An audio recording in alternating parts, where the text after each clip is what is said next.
5, 4, 3, 2, 1.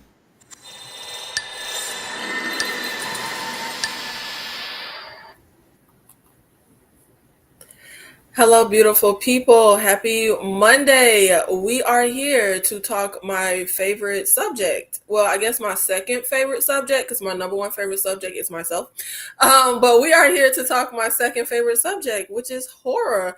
I had a double feature at the movies on Sunday. I saw Dangerous Animals and I saw Bring Her Back. And I was considering, since I did a double feature, just talking about both movies in one live. But I feel like I have so many thoughts on Bring Her Back that I think I'm just going to talk about that with this live. And then I'll talk about Dangerous Animals in a different live.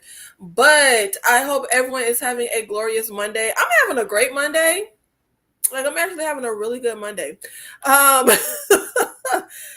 Pretty girl Danny, thank you so much for being here in the live. Shout out to you. Anakin Not Vader, thank you so much for being here in the live. I'm sure this is going to be a great time. I'm sure it's going to be a great time. I hope it's going to be a great time. I mean, I'm going to have a good time because I'm running my mouth about horror movies, which is my favorite thing to do. Thank you guys for being here, whether you are live or if you are watching on the replay. Shout out to you. Thank you for being here.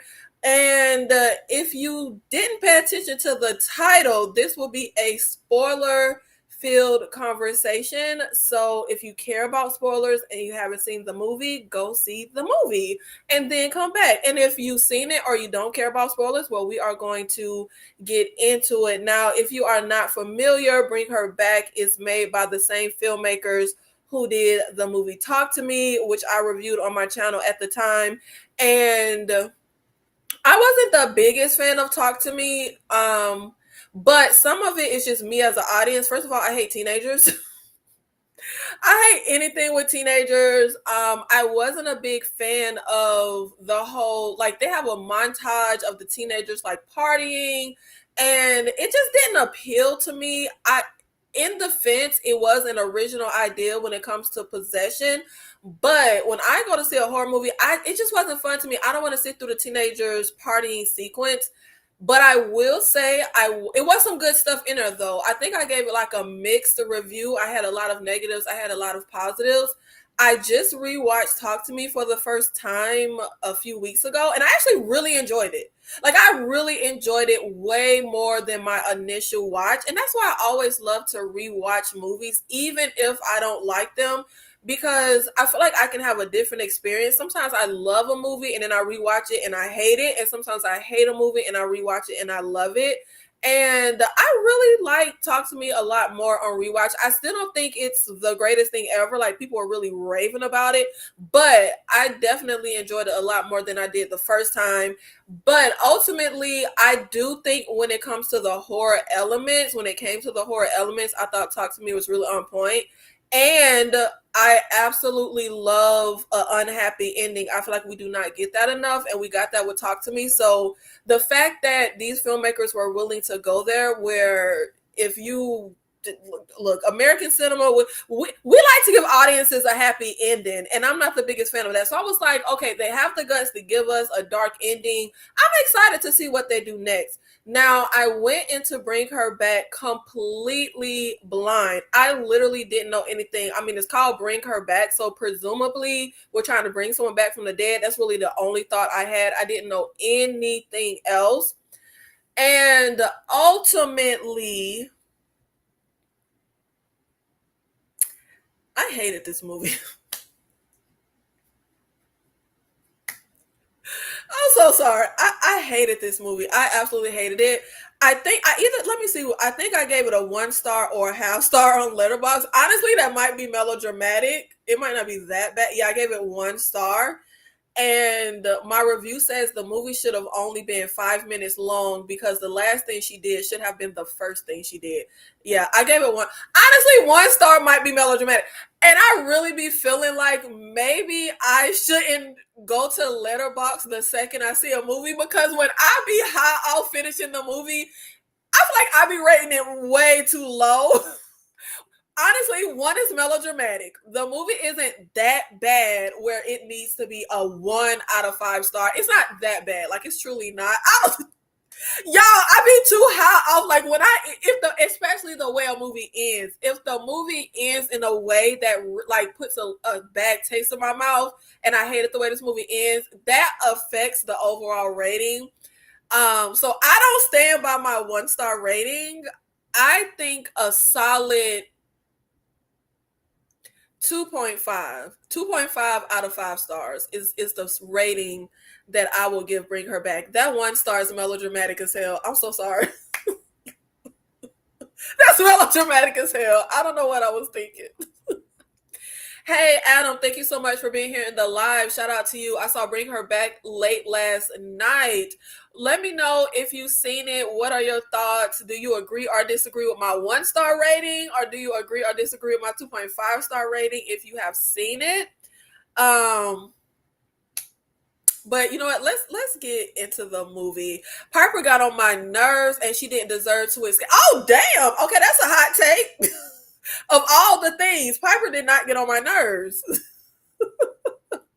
Yeah, that old head didn't deserve a peaceful ending in that pool. We're going to get into all of the things.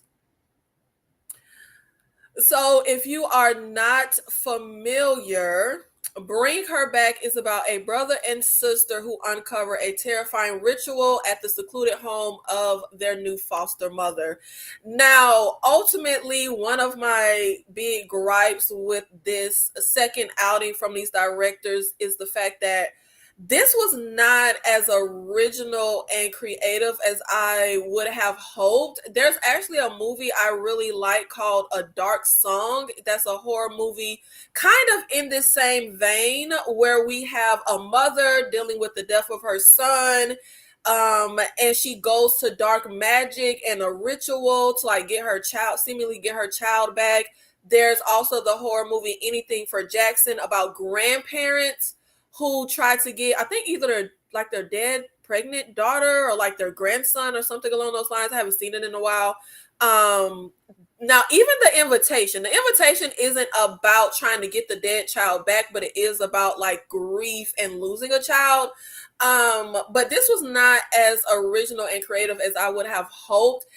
And you don't necessarily have to reinvent the wheel. Like, I'm perfectly fine with, okay, we've had other movies about like grief or bringing your child back, but just in the movie and just narratively, I feel like I expected just so much more from these folks. It wasn't hitting on what I thought it was going to be hitting on. But overall, I feel like what really kills this movie for me, honestly, the pacing is way too slow for me, and if I'm gonna have like a slowly paced, slow burn type of horror, I need an intriguing enough narrative and intriguing enough characters to really keep me hanging on. And I just didn't get that. And ultimately, what really killed it was the ending, was that third act. The ending just falls completely flat for me. And honestly, the third act felt very rushed. Like, it was just a series of things that was just kind of happening. But we have a brother and sister, Andy and Piper. Their father dies and they end up going to foster care. And Andy is about to turn 18 in 3 months. He wants to have custody of his sister, but until then, they go to a foster home. And once they get to the foster home, the foster mother, Laura, is acting wacky as hell. I mean, from the get-go. And she has now I wasn't clear on this. I wasn't clear if she was passing this child off as her son, as another foster child, because she does tell Piper and Andy that he also like lost his parents. So presumably she was passing him off as a foster son. Honestly, I don't know. But it's another child living there. And he doesn't talk. She tells them he's mute since like losing his parents or something like that. And she ends up through a series of wanting to isolate Piper away from Andy, gaslighting Andy, which honestly, I was kind of confused on her end goal with Andy, but we'll get more into that. But she is trying to do a ritual to bring her dead daughter back. And I was confused on that as well. I thought the damn dead daughter had been brought back in Ollie, which is the little boy, because there's moments where she like talks to him at the beginning. They're in the bathroom. She says like, reveal yourself to me, or show you, I want to see you. I thought she was talking to the daughter, but apparently she was talking to the motherfucking demon that was inhabiting the little boy. But we get to the third act. She has messed with Andy enough. He's out of the house. She has Piper to herself. She's trying to do the ritual. Ultimately, she kills people and she goes through all this mess. She freaking, oh God, I feel like ain't even a word invented for what she did to Ollie, the little boy that she ultimately, we find out she kidnapped. She freaking brutalizes, tortures that kid, and it's all for naught, because in the end, she literally just was like, she just threw up her hands, let Piper go. And in the end, she ends up just taking herself out with her dead daughter, whose corpse she's been holding on to. And that's why in my letterbox, just a little non-spoiler review, I said the movie should have been 5 minutes long, because the last thing she did should have been the first thing she did. And we're gonna get into it. I've seen a lot of people who are like, I'm a mother and I understand. Bitch, y'all crazy. And I feel like you don't have to be a mother. It's a lot of movies I watch where I'm not in that position, have never been in that position, but I can empathize, I can get it, I can say, oh, you know what? I could see you do. Hell nah. Hell nah. And any mama saying they would do this might want to get checked. Like get checked. And I even asked my mother about it when I left the theater. I'm like, because my mother is one of those people, like when I was growing up and we would watch horror movies, we would always talk about like, how would we survive? What would you do? And if this was you? And my mother is 100% like, I would sacrifice myself for my kids, but I'm not, like, if you already checked out, I'm not hurting other people's kids. Like, this was just way too far. And we have seen movies where you either have a vigilante or whatever it is, where somebody gets killed. Even a movie like Death Sentence, which I love, with Kevin Bacon. Now, if you want to avenge your child or do something about your dead child on the perpetrators, I'm all for it. I'm all for it. But just hurting random, like, other people, no. But we're going to get more into it. Lord Jesus. Some just of my overall thoughts before we really get into it, that really bother me with this movie. I hate to be that person, but I am that person. When I watch a movie, a lot of times I kind of feel like, what was the moral? What's the moral to the story? What's the point? What are you trying to say to the audience? And ultimately, I don't like what this movie says to the audience pertaining to grief. It kind of because they paint it the way it is, as if we're supposed to sympathize with Laura, and hell nah, sorry, I don't. It kind of reminds me of when I used to watch that show Catfish on MTV. And if you're not familiar, Catfish would have people having these online relationships, and it would be somebody conning them or tricking them. They weren't who they said they were. And it would be really evil. Like, you're playing with people's emotions. And I would absolutely hate the part when the host would be like, tell us your story. What happened to you? I was bullied, and I don't give a good goddamn about your sob story. Everybody has a sob story. You ain't the only person who done been hurt, bullied, went through grief, lost somebody. I don't like framings of like, oh, well, they're doing it because of this. She lost her child and she just wants to be here, be called mom. F that. Like, I don't care. Like, I don't like that. Also, I left the movie thinking, why was y'all crying? I saw a lot of people saying they was in the movie theater throwing up. They were so disgusted. They had to sit in the car in silence after the movie, and they were crying. Why were y'all crying? Did I miss that? Why were y'all throwing up? Why were y'all disgusted? Like, okay, I can kind of get why people might have been disgusted, but why was y'all disgusted? Why were y'all fainting? And honestly, grief is a topic that will really get to me. I could watch an episode of damn Cold Case and grief gonna get to me, and I'm gonna be sitting there crying. No, it didn't get to me at all. It is because I've lost somebody really close to me. So if I see anything with something on like grief, I remember watching an episode of Love and Hip Hop, and Deb Allen, who is Waka Flocka's mom, her son took himself out. I literally had to stop the motherfucking episode. This is Love and Hip Hop. Like topics of grief will hit me for real. Like it will hit close to home. Baby, why was y'all cry? I didn't catch it. I didn't catch it. Also, I feel like we have now two films from these filmmakers where they have really horrific, violent things happen to kids. And honestly, I feel like targeting kids 8 times out of 10 is a cheap trick. And I say that because when you have a certain type of movie, when you're dealing with certain things happening to characters, you frame it in a way for it to like get to the audience. And kids are so easy. 9 times out of 10, unless you're a sociopath, most people are going to feel something for kids. Like it's not going to be hard to get an audience to identify with, empathize, feel sorry for, like hurt, like shock value. Like doing stuff to kids is such an easy trick. And at this point, 2 movies back to back, I'm going to say it's a cheap trick here. 8 times out of 10 in a movie, it's a cheap trick. And 2 times out of 10, it's valid and it makes sense within the framing of the story. But I just feel like I don't even want to say we're going too far with kids, because I'm all for like anybody can get it in a horror movie. I'm very much that person, but it just feels like a cheap way to elicit a big response from the audience. I love bleak movies, like the original Speak No Evil and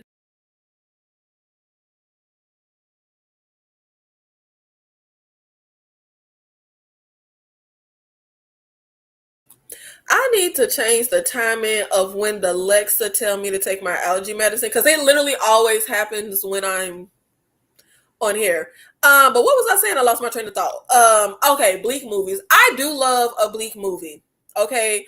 The original Speak No Evil, why did my voice like crack? I like the original Speak No Evil. The movie I Saw the Devil. My favorite. That's why I was into what these filmmakers would do next. I love having the good person not prevail, or evil wins, the bad guy wins, or just an all around ending that makes me want to jump off a bridge. Like I love that. This movie didn't hit for me in that way, and I can tell that's what they were like going for, but I felt like ultimately this just lacked the emotional payoff that I was expecting. It doesn't pack that like emotional punch. And even speaking to what you guys commented earlier, I'm fine with Piper having to save herself. I'm not fine with how easy it was for Piper to survive. Like, if I'm Andy, bitch, why am I dead? Like, it was that easy for Piper to survive. I could have just dipped and let her just take this on by herself.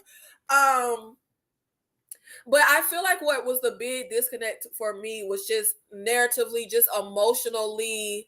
The movie feels emotionally inconsistent. I feel like Talk to Me got more of an emotional response from me than this did. Before I get into all my questions of the movie, the questions I felt during the movie, the questions that I was left with once the movie ended, let me see what you guys are saying. I just showed up and Nikki is already animated as hell. I can only be me. I'm sorry, Dane. What? I don't even feel like I've been very animated yet, because we ain't even really got into the thick of it. The effects were good to me when Ollie was eating the countertop and getting bloated and chewing Kathy's face. Yeah, I agree. I think they needed to develop the mother-daughter relationship way more for me to feel the grief. Like maybe the opening scene could have been the day the daughter drowned and then go to Piper. I agree. That would have added a good layer to it.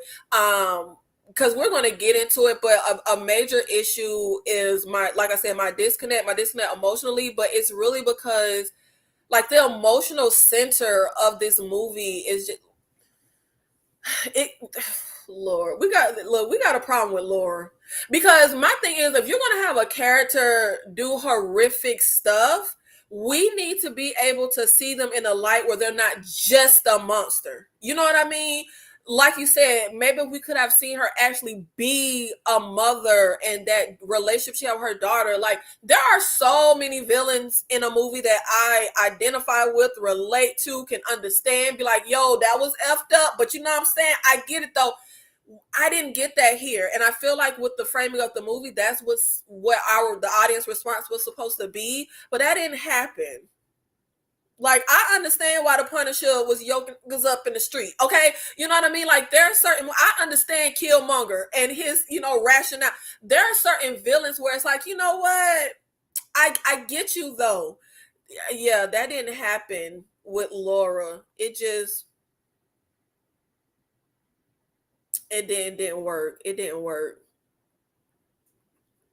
She lied and said that the little boy Ollie, who was really the kidnapped Connor, was mute because of the death of her daughter Kathy. Yeah, I just was confused on this look, because she used the name of her nephew and described him to the blind girl like her nephew. But he was a kidnapped kid. Like I can't figure out who the kids thought Ollie was. Like I know he was kidnapped and she lied and like gave him the name of her nephew. But I'm trying to figure out who the kids thought this little boy. I was like, did they think he was another foster child? Like that's also just not working for me, because the social work, like it just don't make no. We're gonna get into it. It don't make no sense. Like I was actually a foster parent. You can't just have a random goddamn child in the house. Like it just that was another disconnect. My friend absolutely hated it, and my other friend loved it. Just one of those films that splits the room. Yeah, I can see that, because I really haven't seen anybody that hated it. Honestly, I've seen everybody praise it. I haven't got to like really delve into people's response, but from what I saw, I just saw a lot of people they was fainting and they was disgusted, and they was had to sit in the car, and it was so sad and it was bleak and they were crying and they were shook, and I'm just like, baby, what movie did y'all see? Because I want to see that movie. I want to see the movie y'all saw. I want to see I want to faint. Can I faint? Damn.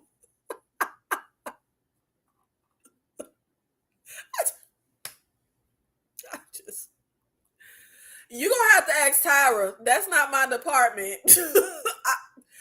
I paid $17 for a movie ticket. And the devil is a lie, because movie tickets is too expensive.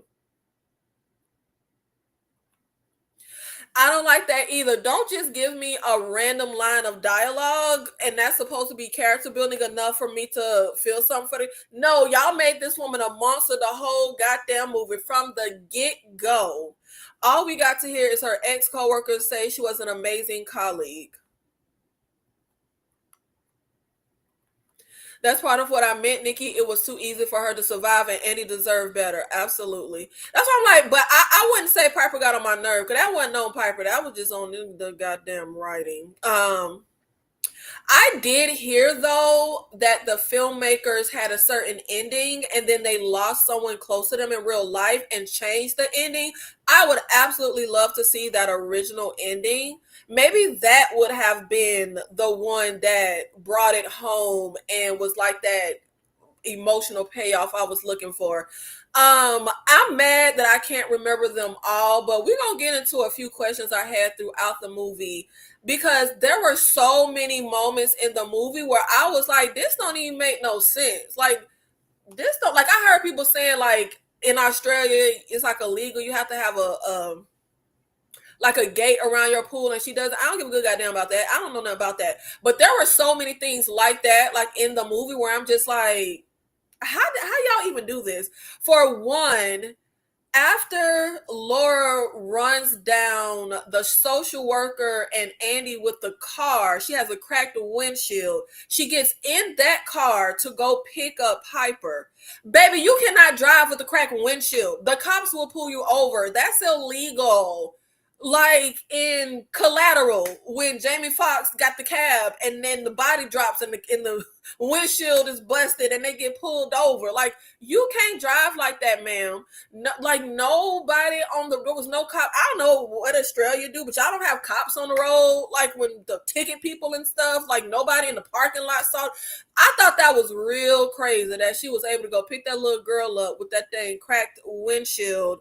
Also, I forgot to mention when I was running down the film, in order for Laura to do this ritual, she's using this VHS tape that's like her instruction manual.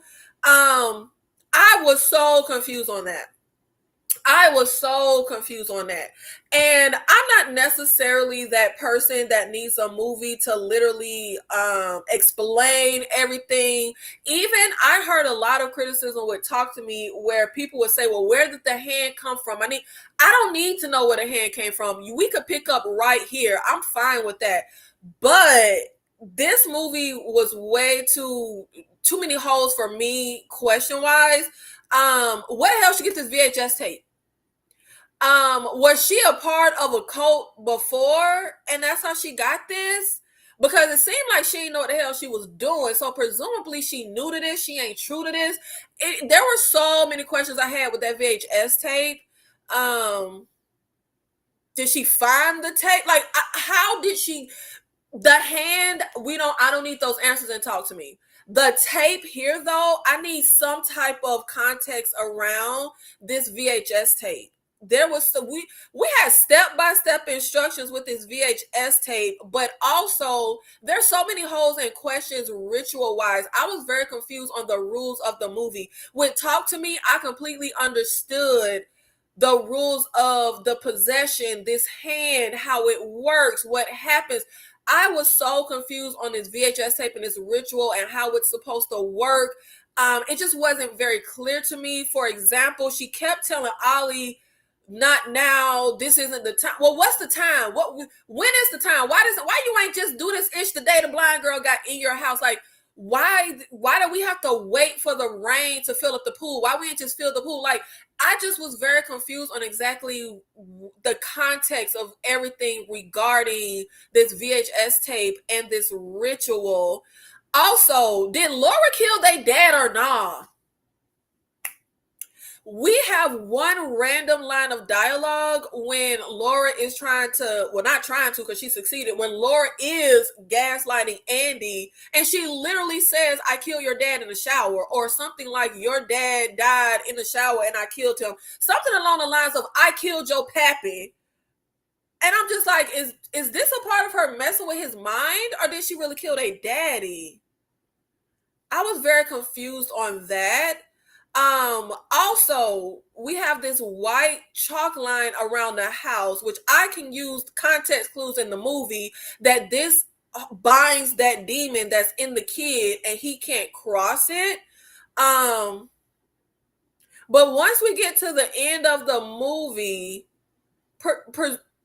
presumably the demon's still in him because he in the circle, but he just willy-nilly walks over the circle, convulses, and then the demon just ain't in him no more. And there was a moment earlier in the movie when we have that big moment where he's chewing on a knife and Andy takes him outside because he's trying to get him to the hospital, and he goes over the line and convulses, and the lady takes him back in the house, immediately turns on the VHS tape. Did the demon leave him and she had to put him back in with a VHS? I'm confused.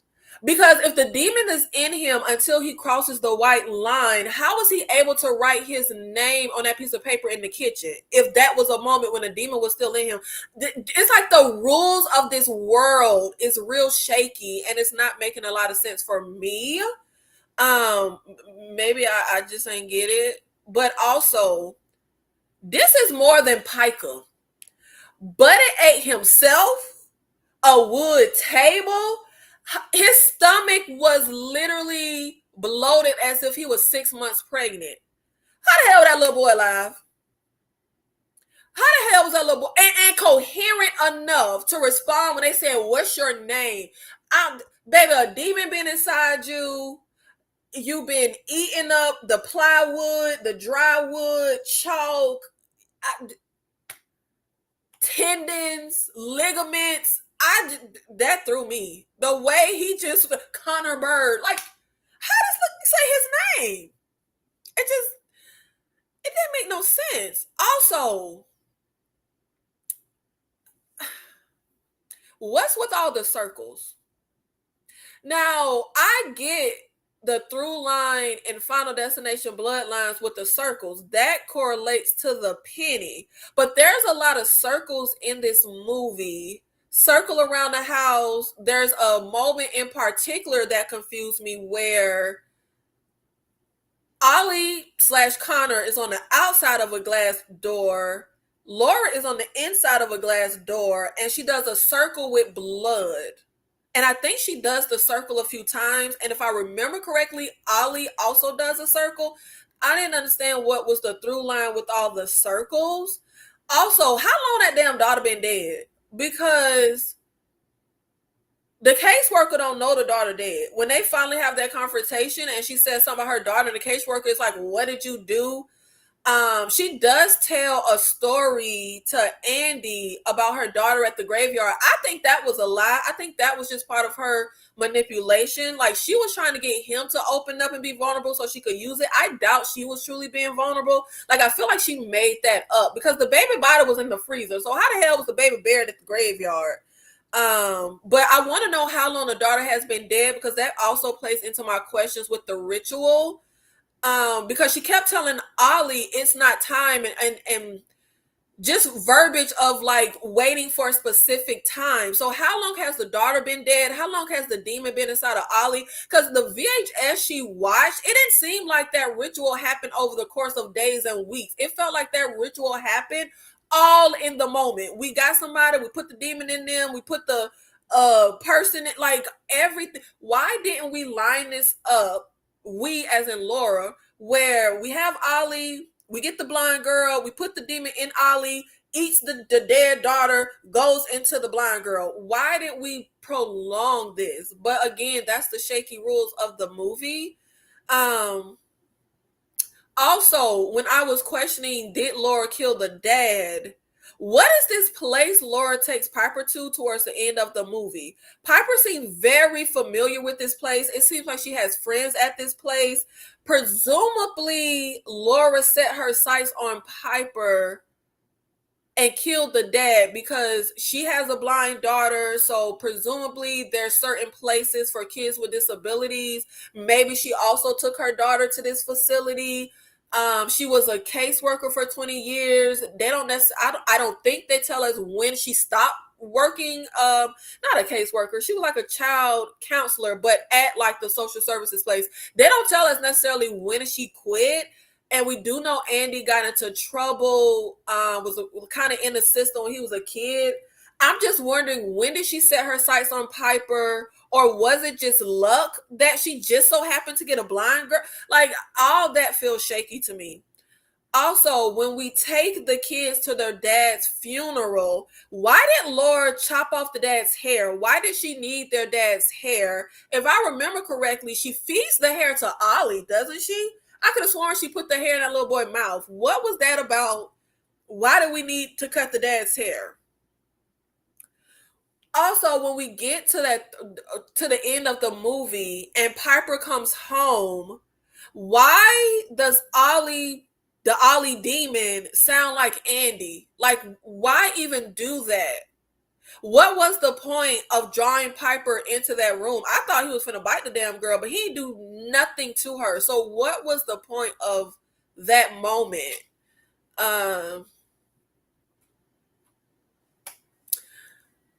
I am happy with the characters of Andy and Piper. But one thing that really stuck out for me, I don't think they were the typical dumb horror protagonists. I really don't.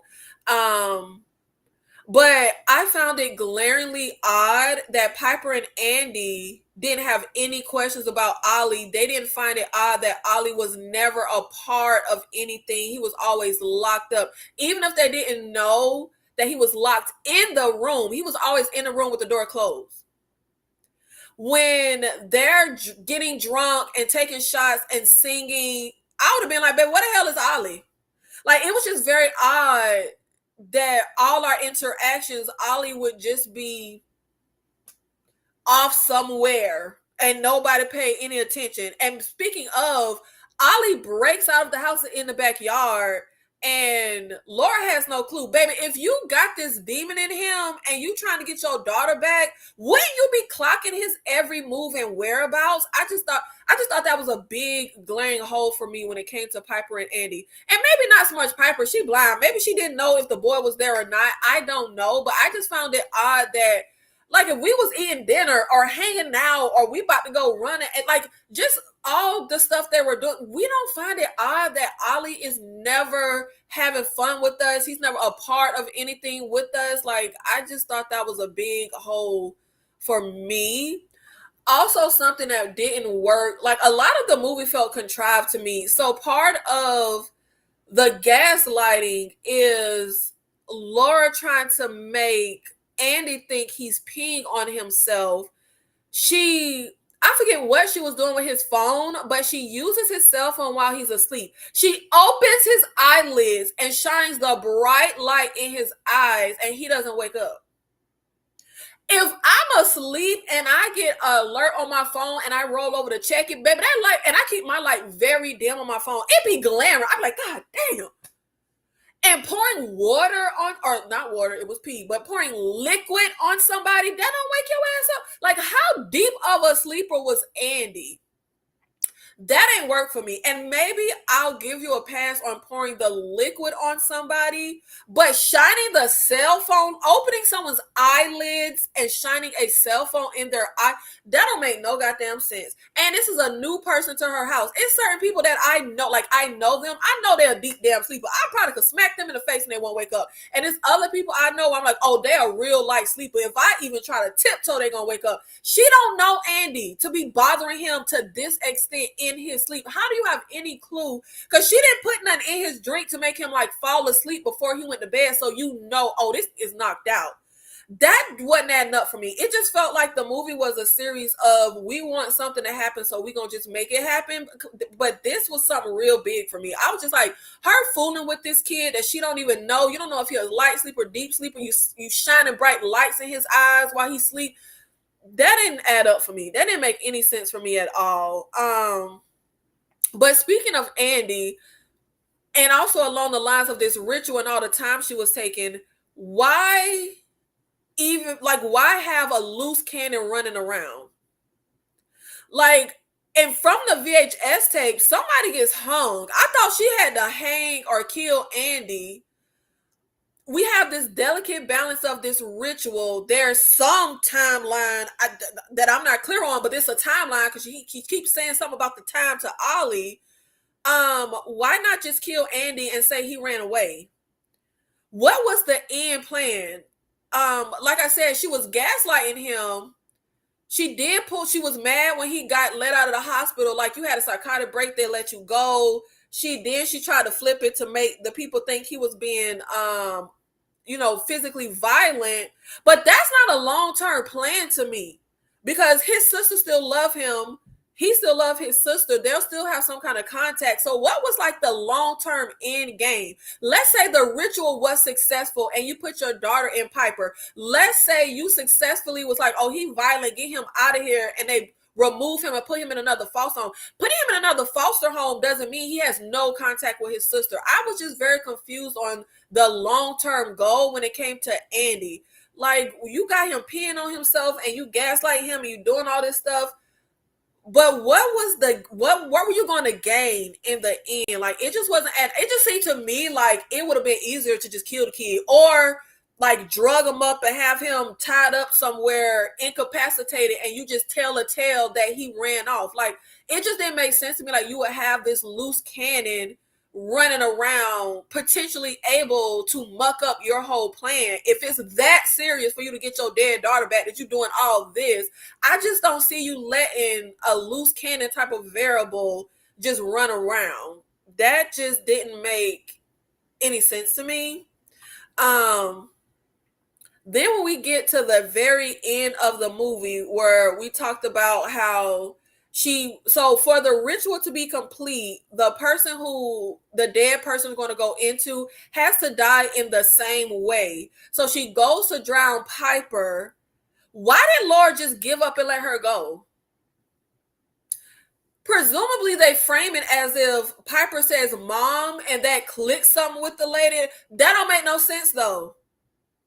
Like, I could see if we saw her wrestling with this, throughout the whole events of the movie, wrestling with what she's doing to Ollie, wrestling with what she's doing to Andy, to Piper, because this bitch was evil. She did some stuff to these people. But we didn't get any of that. She was just cooling the whole movie. She wasn't wrestling with this decision or what she was doing to people. It just didn't make any sense to me with what was built up, that in the pivotal moment, you done killed your friend of 20 goddamn years.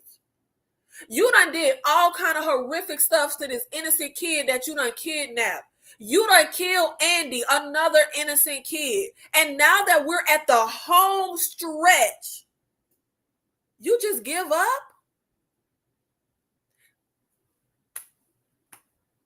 That don't make no sense. And I'm pissed because, bitch, you gonna kill me. At least take this all the way. Because if you gonna run me down in the driveway, finish the motherfucking ritual. Because basically, Ollie was tortured for nothing. Andy and the social worker died for nothing because she literally she literally just lets Piper go. Like, that makes absolutely no sense to me.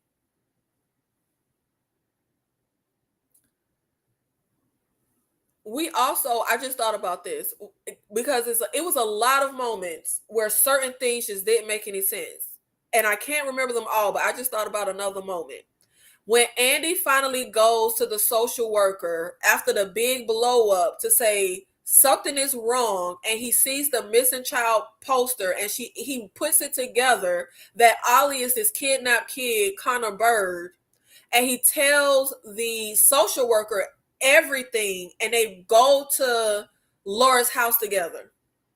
Andy leaves a voicemail while they are already en route, car moving in motion to the house. Laura hears the message, knows the social worker is on the way, and starts rapidly cleaning up the house that Demon Oliver done completely destroyed. Impossible. Granted, the social worker glazed over. She ain't really look. Impossible, though. That lady worked at that place for 20 years. How far could the commute have been from the office to her house?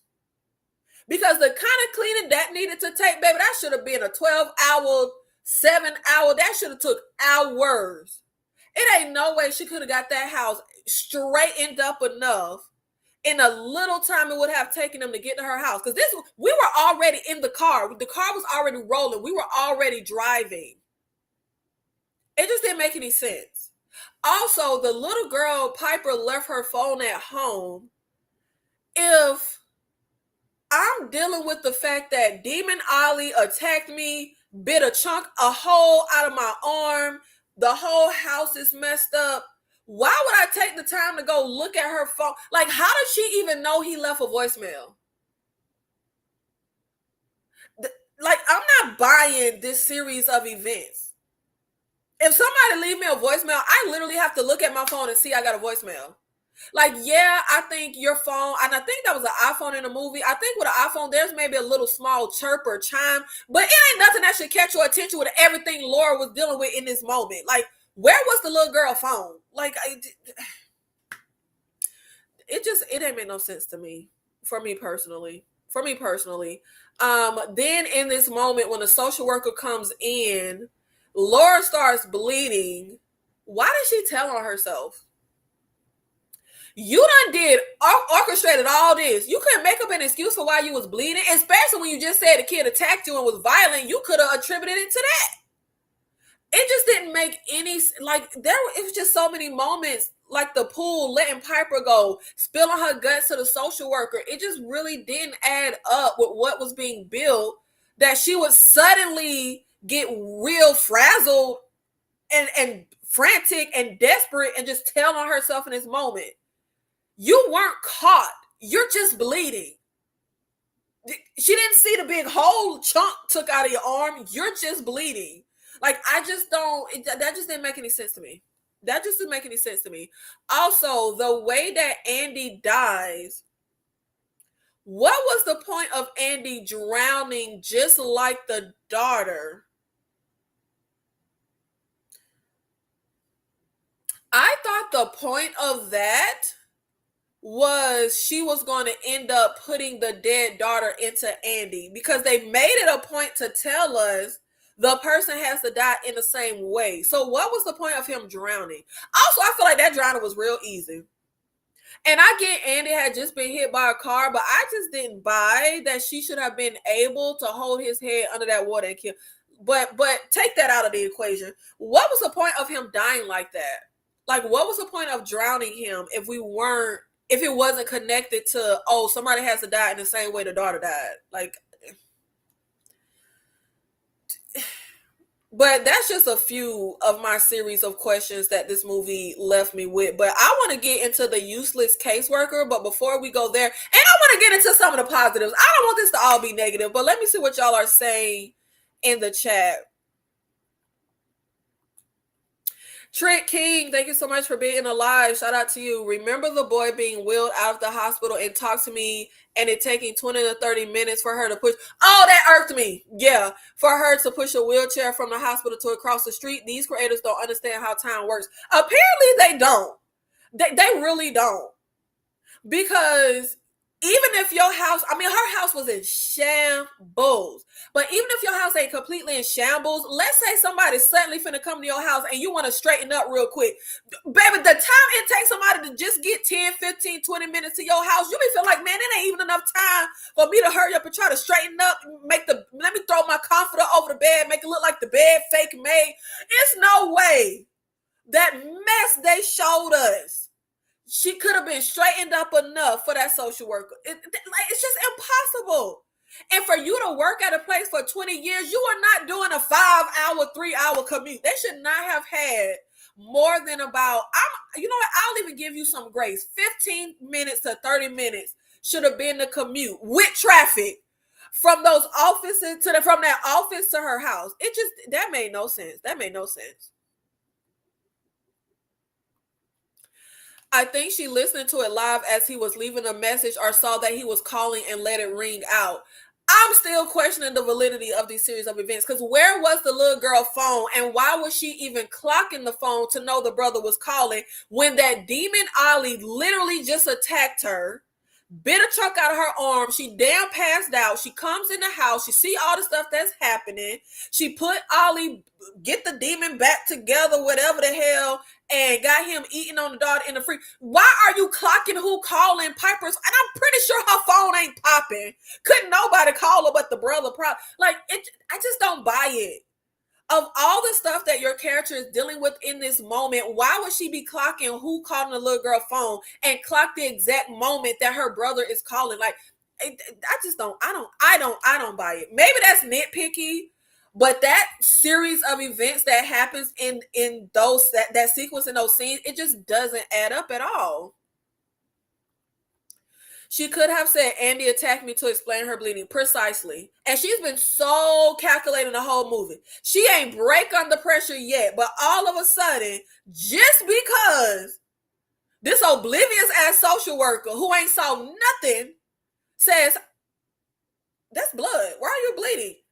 Because of that, you let the floodgates open and you lose your cool. That is not the character that they have portrayed this lady and showed us throughout the whole movie. Like, that made no sense.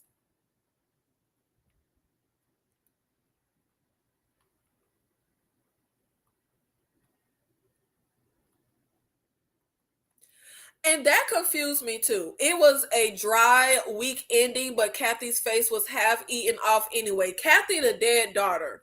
Why was the face only half eaten? I thought, and again, I'm not clear on this ritual because the movie ain't clear. I thought we had to devour the dead daughter, not just gnaw on her face a little bit. I thought the demon was ready to throw her up into Piper. Demon Ollie. Made no damn sense. Made no damn sense.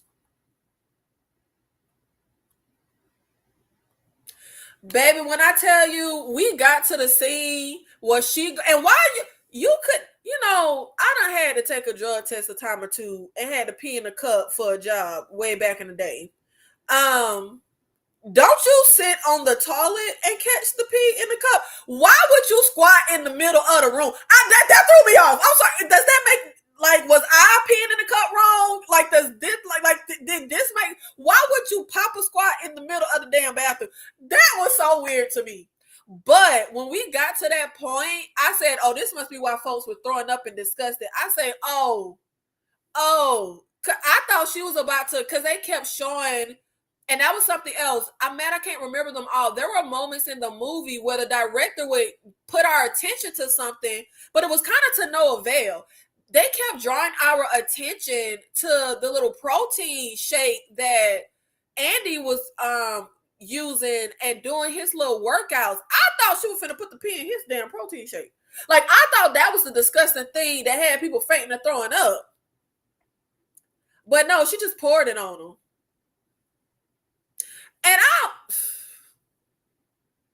I don't know. I guess maybe that'll make sense. But I'm trying to think, because if you pee yourself, it's gotta be pee on his little dingling, on his skin. Like, the pee gotta come from within the mat. It should be seeped in the mattress. I feel like pouring pee on someone, I don't know. Let me not think too far into it, because it's already holes in the movie. Let me not think too far into it. I'm just trying to look. I'm just thinking, like, if you pee the bed, that's a different route the pee is taken than if somebody pours pee on top. And the way they poured the pee, I swear it looked like it was just floating on top of his like. But I ain't even finna get too deep into that. But I also feel like, what was the point? I get the point of wanting to make it seem like he had a psychotic break. Who pee on themselves? Could they have a psychotic break? What the hell peeing on yourself got to do? Like, I don't know. She was just doing shit.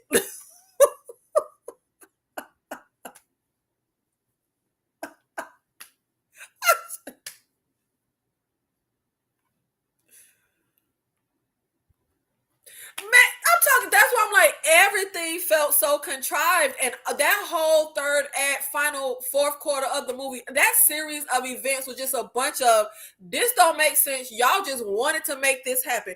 Oh, it's time for Piper to open her eyes, metaphorically. It's time for her to know something is amiss or something is off. Let's get her somewhere near Ollie so she can touch his head and know he doesn't have curly hair and know Laura's line. Man, this was jive. This was stupid. It made no sense that he ain't put on no voice the whole damn movie. Why he sounded like Andy now? Ain't did it the whole runtime of the movie. And called her in there for what? He called her in there and ain't do nothing. Just stared at her. That ain't made no sense. It made no sense.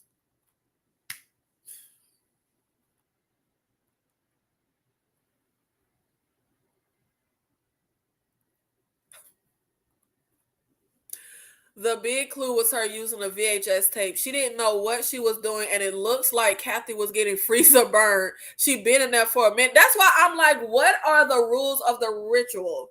How long that little girl been dead? How long has Ollie had this demon in him? How long were you willing to wait for a blind girl to just fall in your lap?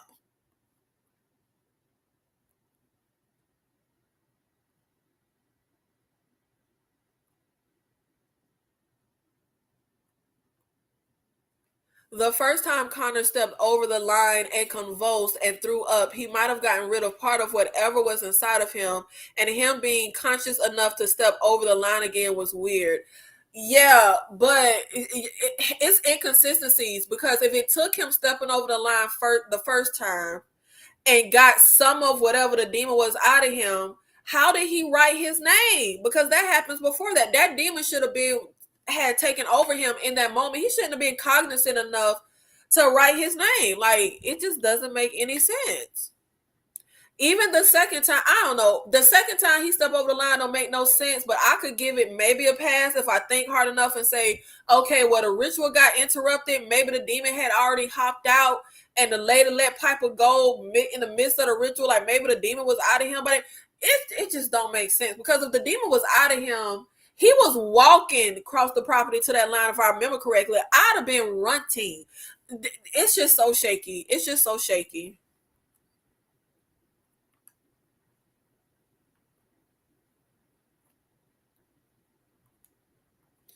But what did she cut his hair off at the funeral and then feed it to the demon?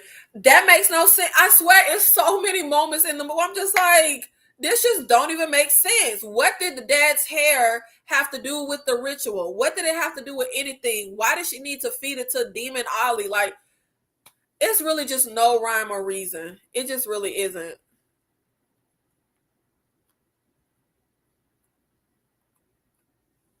Nah, their dad slipped in the shower in a freak accident. Laura just tried to gaslight Andy and his guilt/trauma over his death. And if we play it that way, what was with the drool in the movie? Like, if the dad just, I mean, I don't know. I guess we could say, do you drool if you have a stroke or a heart attack? Maybe he had a stroke or a heart attack, and that's why he was drooling.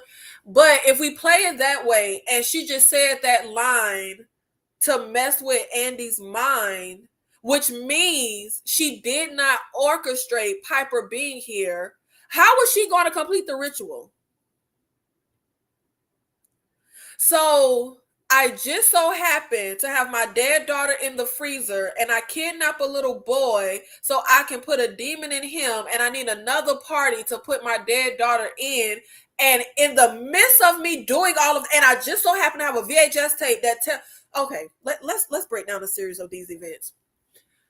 I'm a counselor for 20 years. My daughter dies. I kidnap a little boy. I somehow get a VHS tape of a ritual of how I can get my dead daughter back. I kidnap a kid. I put the demon in him. And then in the midst of all that, my friend of 20 years just so happens to call me, which supposedly she's already a foster parent, because you can't, even if you work in the system, you literally cannot just get foster kid. Like, you have to be so I'm already registered foster parent, and I get this random emergency placement for a blind girl. How many blind kids running around need to be put in foster care? Like, she just so happened to get that in the midst of all this happening. It don't make no sense. If she did not kill the dad and orchestrate that, it's more of the movie that doesn't make sense. Because how did not just random orphan kids, but blind orphan kid just so happens to fall in her lap in the midst of all of this? Makes no sense. Contrived as hell. And then she needed it to rain to fill the pool, but couldn't she just? That's what I said. Thank you. That's why I'm like, the rules of this world, of this ritual, makes no sense. She kept talking about it's not the time, and the time is going over weeks and weeks. Like, none of this makes sense. Like, and then wasn't the rain washing away all the white paint on the rocks? Good point. It was at the end. Maybe that's why Ollie was able to step over the line. Maybe that wasn't Ollie stepping over the line. Maybe it was the demon no longer bound. No, but then it still don't make sense because in order for the demon to get out of him, he has to literally cross the line. So if the line was washed away, the demon wouldn't have been able to get out of him because there would have been no white line to cross. This movie give me a headache. It just ain't not making no sense. So that's how she got the Ritual VHS from Amazon Prime.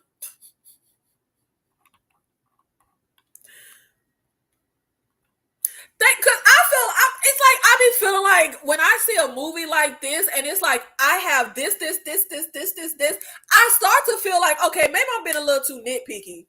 But it's just like, I hate watching these types of movies. Meaning the movies where it's like, well, wait, what? 1 + 1 ain't equal to. Wait, how they got D coming after A in the alphabet? Like, it's just like nothing is adding up.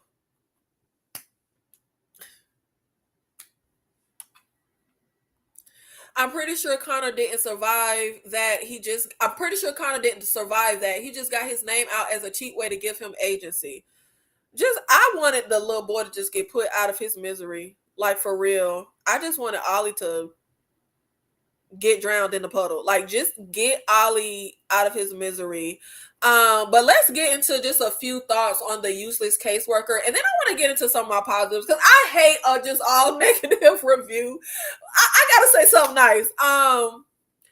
The caseworker irked me because she was useless beyond useless. And for me, it was refreshing for our main horror protagonist to not be the stereotypical, just oblivious. I mean, Piper was a bit oblivious, but Andy was the central person we were kind of tagging along with and following in the movie. He wasn't the typical, stereotypical, just blind, dumb, obnoxious, don't know nothing going on till the very end, till it's too late, horror horror protagonist. But that caseworker, she took that spot. That caseworker was so irksome and so annoying. I understand that this has been your friend of 20 years, but did you not do a home study? Like, it makes no sense that a whole child is living in her house and you don't know. You have to do a home study for foster parents to have a kid. Like, it makes no sense that she was able to hide this kid unless they did the home study and she had him locked in a shed. Like, none of that was making any sense. But even if it just don't make sense to have this random kid because a caseworker is also supposed to check in with the kids. You're supposed to make random pop-ups to the house, especially kids that's fresh in a home. So you should have been having check-ins with Andy and Piper, talking to them, and that should have revealed, hey, there's a kid named Ollie living here. And also, the friend of 20 years who should have came to the house when the kids was placed, didn't see a white paint of circle around the house. If I go up to somebody's house and see a white paint of circle, I'm like, what's this? Like, you would at least be like, what's that? Like, what? Even if you can't tell it's painted around the whole house because you're just at the front, you could see a little half semi-circle going around the front house. You ain't asking no question. Like, the whole movie just gives the social worker never came to that house, and that makes no sense for a social worker and kids in the system. Also, more of when I said that the directors would draw our attention to something and it would be for nothing. When Andy goes to finally just tell everything to the social worker and say something is wrong, this kid is here, they make it a point for us to see there's a security guard, there is a cop behind Andy inside of the social worker's office. So if I tell you there's a damn kidnapped child and this lady is unhinged and my sister is in danger, why we ain't bring backup? Why we ain't bring a security guard or a cop or nobody? What was the point of showing us that security guard or cop, because I can't tell if he was just a cop or a security guard, but what was the point of showing us that he was in that office listening to this story? Hello? I was so annoyed when I saw them riding in the car with just them two. I was like, what the hell is this lady supposed to do? That irked me so bad. But let's get into a few positives. Because this stuff being about an hour of negative. Let's get into a few positives because there were, even though I walked out the theater and gave this movie 1 star, I still can't believe I did that. That was dramatic. The movie does not deserve 1 star. That was dramatic. Like I said, solid 2.5. But some positives. I'm sorry, I gotta be that person. I'm always that person like, where the black people in the movie? Where are the disabled people? I'm just always that person that's like, how come if it's a Middle Eastern person, they always a terrorist? Like, I just always am that person that's like, where's the representation? So I will give it to these filmmakers between Talk to Me and Bring Her Back. I think they do really great at having diversity. I loved having a blind protagonist. Loved it. And I feel like, is this our first blind final girl? I feel like this is our first blind final girl. And I'm so here for that, even though she ain't really earned the stripes of a final girl. But technically, she's a final girl. But I love that. And I like looked into the actress. This was like her. She's not like an actor. This was like her first foray into acting. She's really blind in real life. I love that. And I thought she was great. I actually really liked Piper. She didn't get on my nerve because y'all know I can't stand teenagers and kids in the horror movies.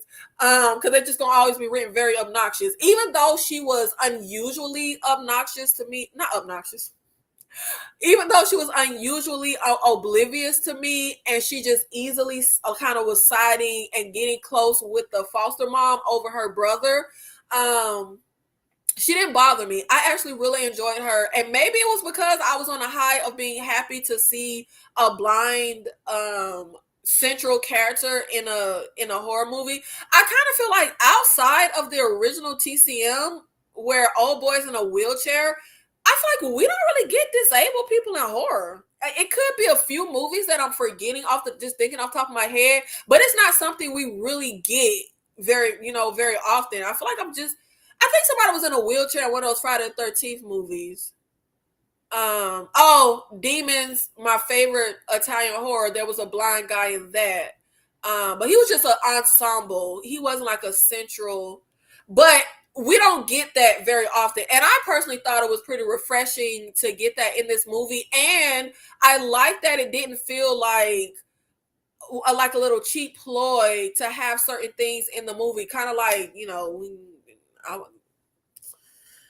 y'all know how they do in the movie when somebody got a disability. But I felt like she just so happened to just like be blind. It wasn't like a ploy for certain things in the movie.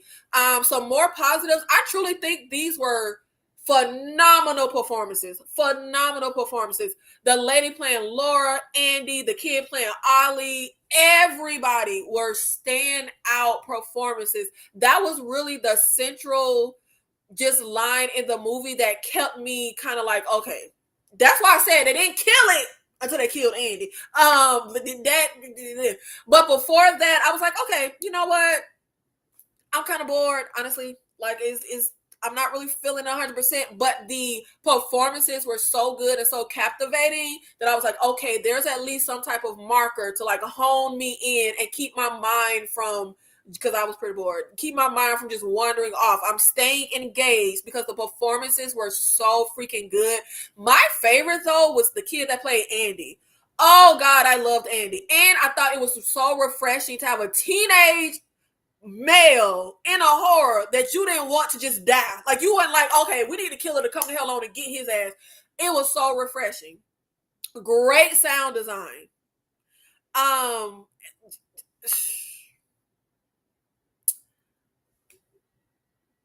I'm trying to think. I know I got some more positives. Oh, I know a positive. The penis in the movie. Shout out to the penis in the movie. It reminded me of watching that movie, the French horror movie Mads that came out last year, and we got the penis in that movie. As a lifelong horror fan, the one thing that I have always had to endure that I motherfucking hate is the bane. Like, it makes me, it's the number one thing I can't stand about horror. Specifically when I was growing up, because we don't get it so much now. The female nudity. Child, 80s horror, 90s horror, you always had to see a topless white girl. Really, you're gonna always be a topless white girl.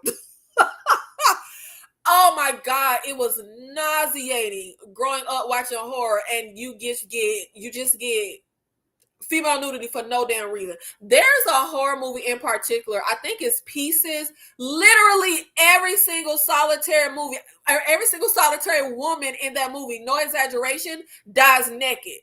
Literally every single solitary one, just naked for no damn reason. So I have always said we need to just have penis in horror movies for no damn reason. Because if we had to, when I say we women, had to sit through all the useless female nudity, the man gonna have to sit through the useless penis in the horror. So that's a positive. Shout out to Bring Her Back and their filmmakers for giving. It might have been Old Man Flaccid Penis, but it was penis nonetheless. It's just really like, I can't even tell y'all how much I would complain and it would irk me when I was growing up, and it had to be the second you would see something, I would just be like, oh God, like it would just be so annoying just for no reason.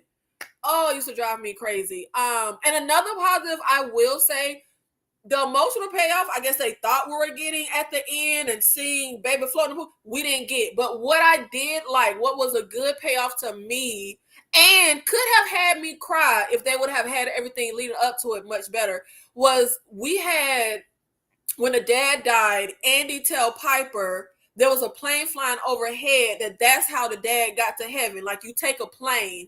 And after Andy dies and Piper is saved, I think she's sitting in the cop car, a plane flies overhead.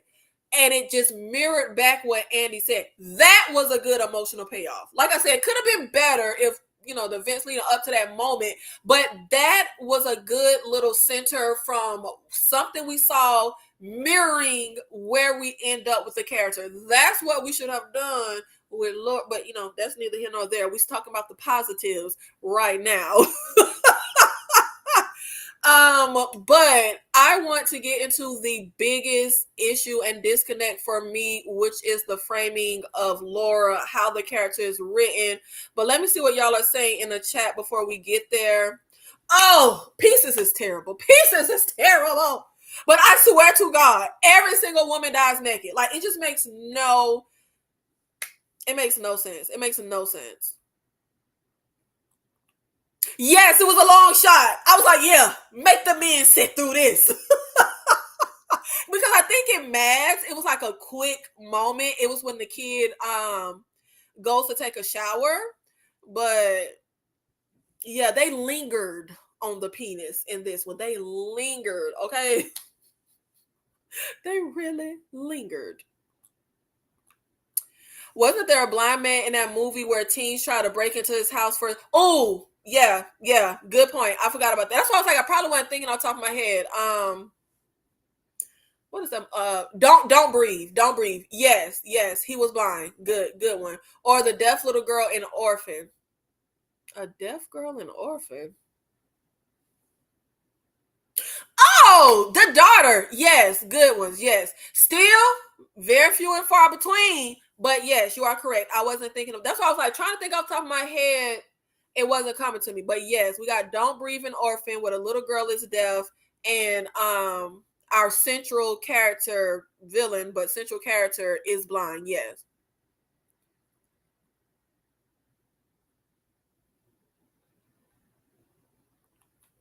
Just say it. She was the best part of the movie and needed more screen time. Who is she? Who is she, darling? Who is she? Yeah, that made no sense. None at all. And like I said, a lot of this stuff that's centered with the social worker and that stuff, all of that bothered me because, like I said, I was a foster parent in real life. And if you have any type of accusation, even if it's the smallest thing, baby, they're going to have a cop accompany that social worker to come to your house and see what the hell is going on and figure out the accusation. It just, all that stuff. I just feel like any writer, when you're delving into something, baby, do research. Baby, do research. because a quick little few hours of research, maybe not even a few hours, would have given these filmmakers way more information on how the foster care system works. And again, this is Australia. Maybe stuff, maybe the caseworkers don't have to check on the kids over there. I don't know. But from what I know about the system, foster care system in the US of A, the cop would have accompanied the social worker, baby.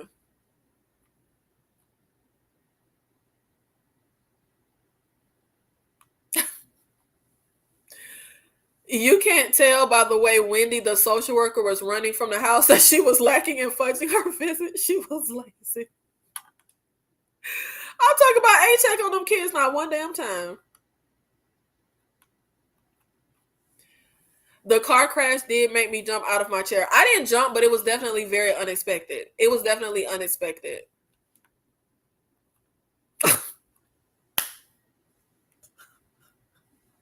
Sir, do your job. Sir, do your job. You're supposed to be a security guard or a cop. Just accompany these people, please. It's like in Speak No Evil, and there's this freaky little kid running around acting crazy, and everyone is just, yeah, good. Because I'm like, but at least in Speak No Evil, the kid was like included and around. Like, how you got a whole child that we out here having fun and singing loud to the music? Where the hell is the little boy? Like,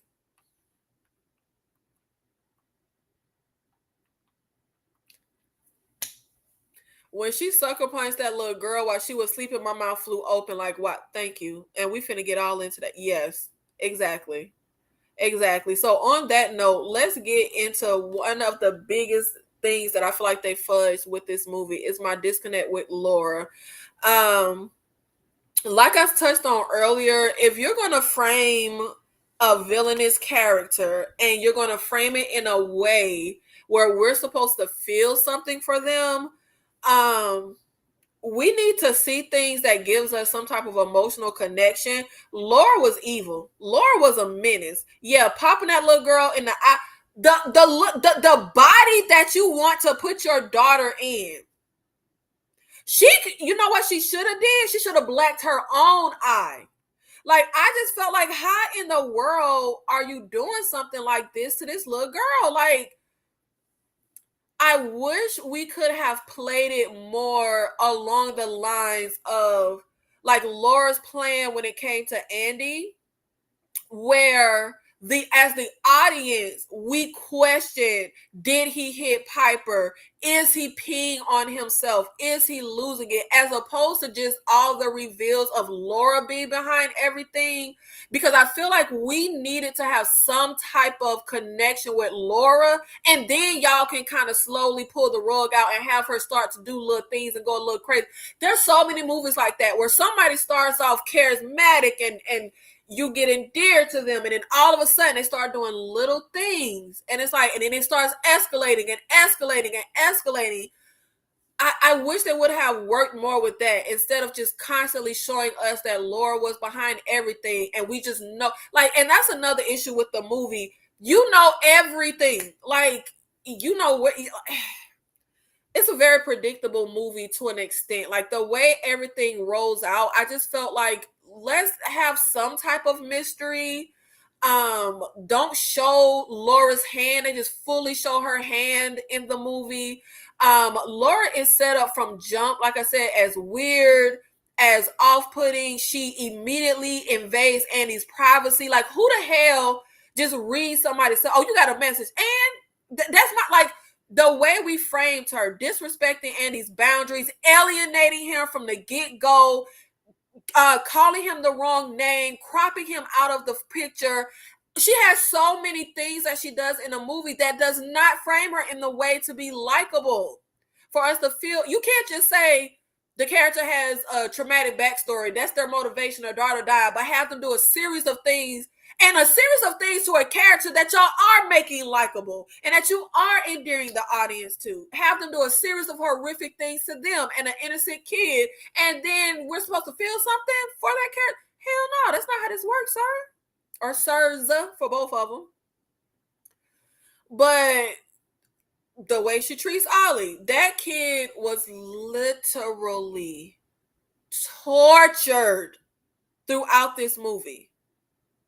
Like, she's framed as literally just plain evil, if you ask me. Andy is set up from jump as likable, as empathetic, and then they reveal more and more with the father and peel more layers back that make him even more of a sympathetic character. Even when he does something that, this is a good example, when he does something unlikable like lying, it's still framed in the way to make him likable. When he lies and tells his sister, oh, those girls weren't laughing at you, even though they were. Yes, he's doing something not good by lying, but he's doing it to protect his little sister, to soften a blow. She's likely never going to see those girls again. So what's the point of hurting her feelings and saying, yeah, they were making fun of you and your disability? Like, even when he would do certain things that wasn't necessarily good, it would still be a motive or a framing where you could empathize or understand why, even if you yourself wouldn't lie, it's framed in a way where it's like, okay, I understand why he lied. I understand why he couldn't look at the dad in the casket but lied to the sister and say, oh, he looked good. Like, they didn't frame Laura in such a way, and it just doesn't work. Laura's just a bitch. Andy even has a moment in the movie where he has dialogue comparing Laura to his abusive dad. And when you have a character and we're supposed to sympathize or empathize or understand her going through all of this for her dead daughter, it's not giving Mother of the Year. It's actually giving your daughter is better off. I'm sorry. It's giving Leva in the grave. It's giving Leva.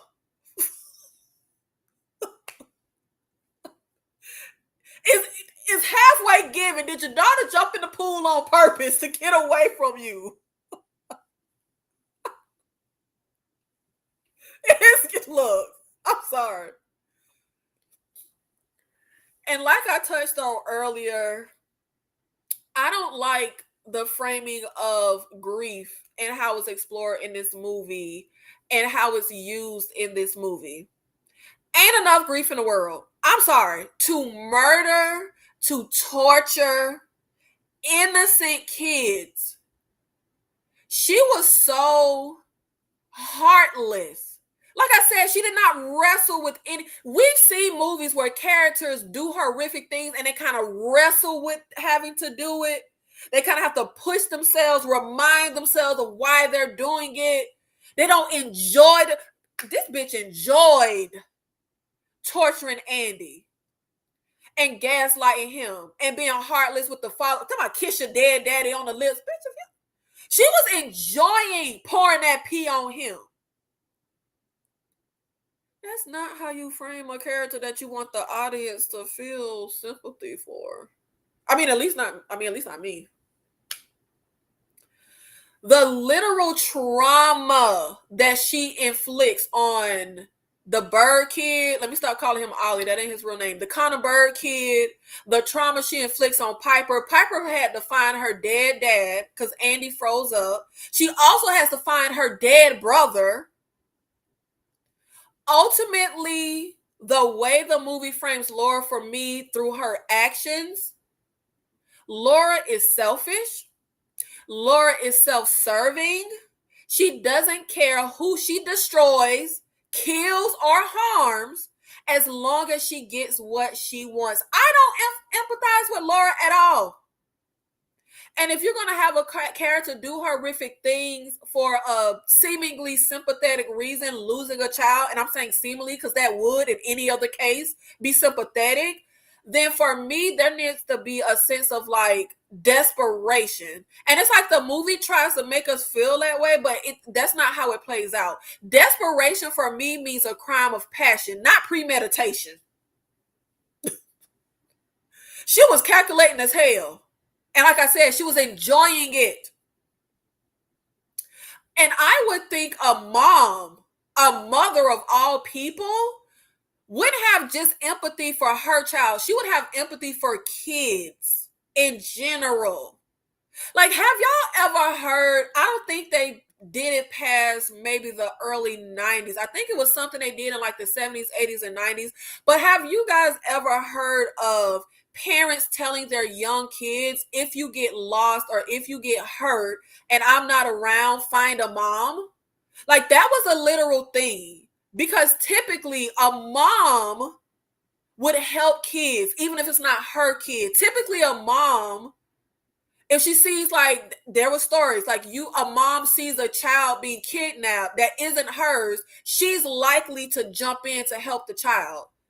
Whereas people without kids are actually less likely to jump in.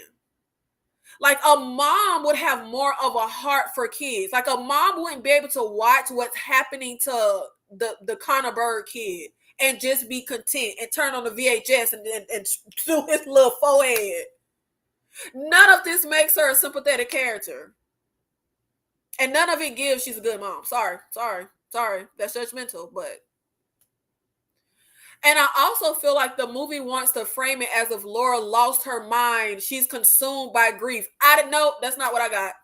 Laura didn't lose her mind. She was in her right mind because she was deliberate, because she was calculating, because she was callous, because she was mentally abusive to Andy. That does not give lost my mind, consumed with grief. Sorry, it doesn't. Sorry. And like I said, I've dealt with real hard grief.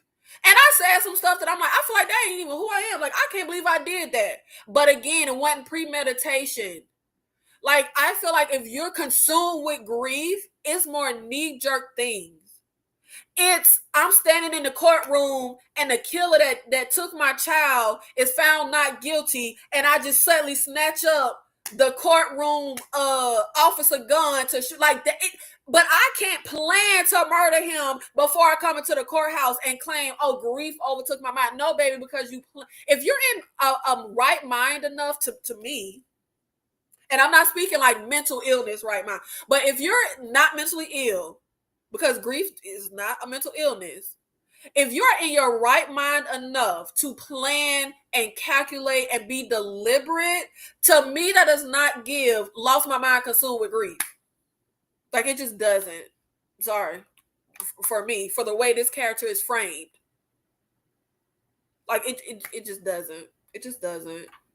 And maybe in another, a different archetype of a character, it would work, because one of my favorite movies of all time is Death Sentence with Kevin Bacon, where his son gets killed by this gang and he literally tracks them all down and takes them out.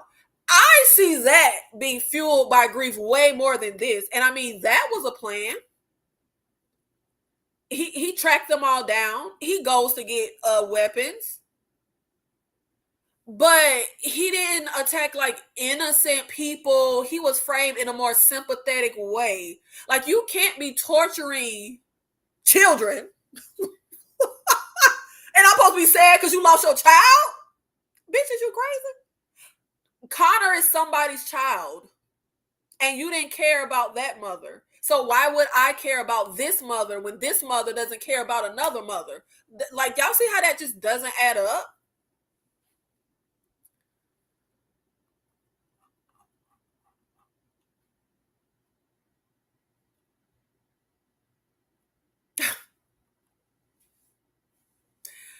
Having that camera all up in her daughter's face all the time. Maybe the daughter did jump in the book.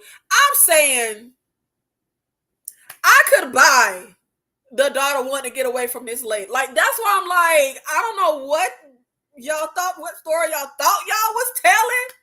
I don't know what y'all thought it was giving.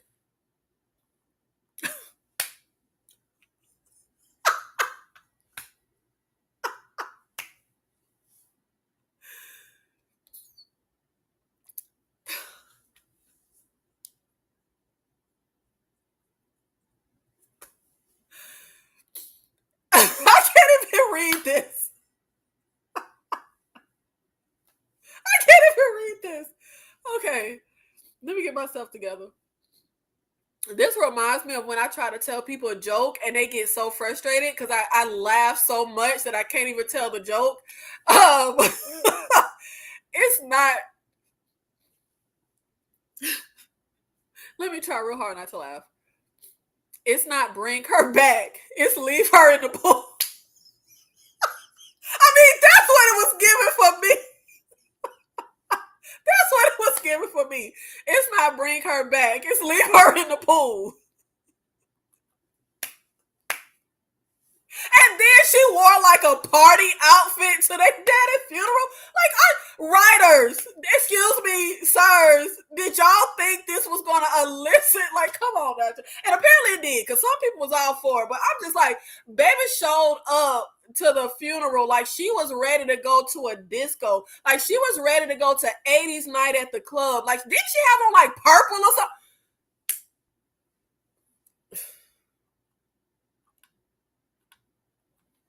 I went into the movie blind, so I didn't know what was going on for a while. I mean, I went into the movie blind, but I feel like I didn't see a preview. I didn't know a synopsis. I knew the title of the movie. I knew the filmmakers, and I knew that people were saying they were fainting and they were disgusted and they was crying. That's all I went into the movie with. But I feel like from the title, you know, we bringing a dead person back to life.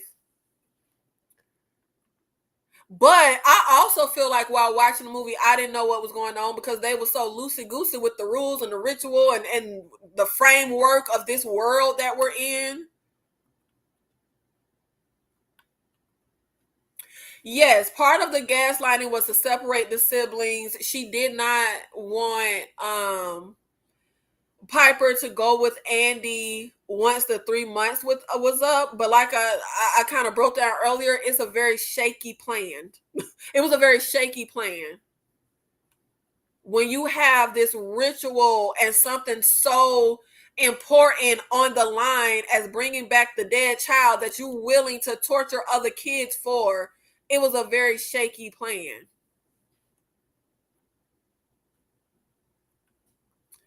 Nah, that ending had me confused. When Piper looked up at the plane, I was like,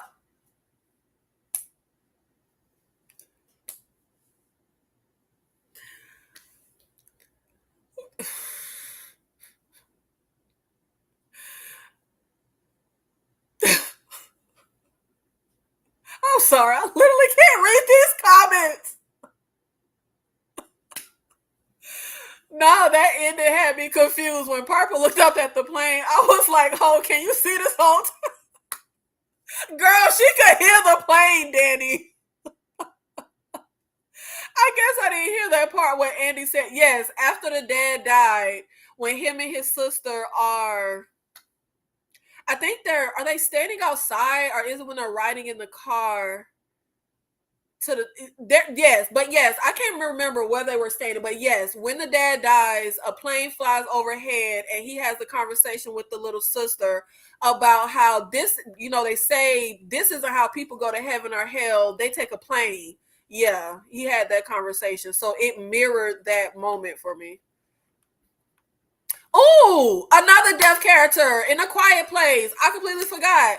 The deaf character, Reagan, played by the deaf actress Millicent, is a central figure. Good one, Adam. I completely forgot about that. Good one.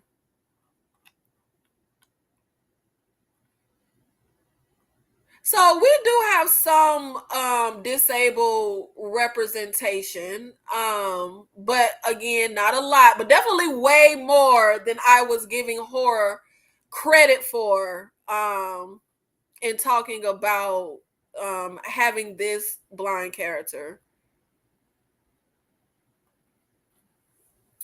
Yep, calculated, selfish, cold-hearted, and yet she couldn't get the job done in the end. Lame. Absolutely. Absolutely. That's why I'm like, I don't care your motive or the backstory. How can I feel like that moment when she's floating in the pool with her dead daughter? That's obviously supposed to and should elicit a strong emotional response from the audience. But after you done had this lady, like you just said, be cold-hearted and literally torture kids and kill kids the whole damn movie, and it's framed like she enjoyed peeing on that little boy. Like I can't feel what that moment is supposed to make me feel. That's almost like the way I would have been looking at her like, baby, do you know we going to my daddy's funeral? Baby, do you know where we going? Because I think you got confused. I literally would have said that. Now not only did we drop the ball with the Laura character for me, I feel like we dropped the ball with the Andy character. Like I said earlier, we spend the whole movie getting very endeared to Andy. And the more that gets peeled back, the more he's framed as a sympathetic character. And then you have, that's why I'm like, the emotional center of the movie is so off for me. You have the person who you in the movie wanting us to feel for literally being horrific to the character you're framing as sympathetic the whole movie and likable the whole movie. Andy's death was very unsatisfying. It was very anticlimactic. There's way more focus on Andy than Piper, than Ollie, the entire movie. And we get to this fourth quarter, Laura just holds his head underwater and he's just gone. Like it. And I feel like there are and have been movies that can work where it matters. Like I talked about earlier, we follow a certain protagonist, they get killed, we switch and follow another protagonist, they get killed, we switch. There have also been movies, I can't think of the name of it right now, but there have been movies where we follow a character, we like them, and then they get taken out and we follow another character. This has been done successfully, but I feel like they really dropped the ball here. First of all, Andy's death is just unsatisfying because I halfway feel like I don't necessarily need characters I love to live, but I need us to do something with their death. Like, I feel like he should have died, I don't know, fighting and protecting a sister, or like there should have been something more satisfying. He should have had more fight to his death. Like, we have this whole build up with Andy just for him to go out like that. And then, like I said, what was the point of, hey, we're going to have his death be drowning and the audience, like, we're told that in order for the spirit to move to a new body, they have to die in the same way. So why say, oh, hey, we're going to drown Andy and the dead daughter was drowned, but we don't do anything with that? Like I said, I wasn't having the best time with the movie, but I was very invested in Piper and Andy and even Ollie, even though all I could hope for with Ollie or Connor was death to end his suffering. But for me, the second Andy drowns, the movie dropped the ball. The movie dropped me off at the bus stop, never came back to pick me up, and completely lost me and left me stranded. Then I feel like this may be the only thing I say this whole video that might be a hot take. The gore wasn't impressive for me. And I feel like the gore was supposed to be impressive. It wasn't. I mean, like, effects wise, the gore was good, but like I said earlier, or touched on earlier with the kid thing, it just felt like a cheap way to elicit shock and elicit a response from me as an audience. Yes, horrific things happen to these kids, but I don't know if I'm crazy. I literally didn't flinch the whole movie. Because it was kind of like we've been here and we've done this with these filmmakers. Like, when we see what happens to that kid in Talk to Me, when old girl makes him hang on to the hand longer than he's supposed to, oh, that elicited a damn response out of me. Oh, buddy. But this one, I honestly just was sitting there. Like, I was just sitting there. Because it just was very, we've done this. And it was very, y'all want to elicit a response from me. And I can tell, like, I personally, it's kind of like with Terrifier. The first Terrifier is my favorite. I think that's the best one. Obviously, all the Terrifier movies does over the top gore, shock, awe. But it wasn't until Terrifier 3 where it felt like y'all trying too hard. Like, y'all trying to be over the top and shocking. And I hate when I can feel it, because when I can feel it, it feels inauthentic. And that's why it wasn't impressive for me here. It felt inauthentic. It felt like, oh, we know how to get the audience. Oh, the kid gonna chew on this knife. Let's do some horrific stuff to the kids.